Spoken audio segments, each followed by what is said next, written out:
नमस्ते, प्रणाम, welcome to my channel Rani actress blog. और आज मैं अभी फ़िलहाल आप लोग देख सकते हैं कि मैं गाड़ी में हूँ। और मैं जैसा कि बताई थी आप लोग को कि मैं पटना आई थी किसी काम से, और मेरा काम हो चुका है। और मैं बता दूँ आप लोग को कि मैं आई थी बरबीघा, जहाँ मेरा ससुराल है।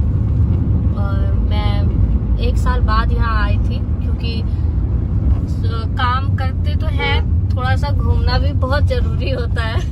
सो मैं इसलिए घूमने के लिए आई थी। और अभी फिलहाल मैं फिर रिटर्न जा रही हूँ अपने घर दिल्ली, जहाँ मैं रहती हूँ।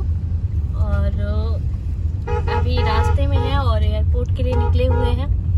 सो मैं अभी तो बता दी आप लोग को कि बख्तियारपुर अभी हम लोग रुकेंगे, वहाँ चाय पियेंगे, उसके बाद फिर वहाँ से जाएंगे। तो अभी आगे दिखाती हूँ कि हम लोग रुकते कहाँ है। और वहाँ बहुत अच्छा चीज़ मिलता है, मतलब कि खाने पीने का सबसे टेस्टी बहुत अच्छा लगता है मुझे चाय।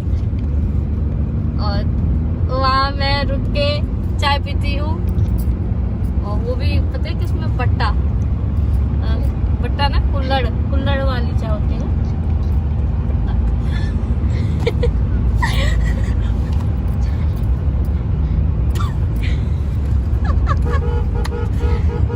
आगे दिखाते हैं कि हम लोग मतलब वहाँ की चाय बहुत टेस्टी है। और अगर आप लोग आते हैं तो जरूर बख्तियारपुर में रुक के तो जरूर ही चाय पीजिए।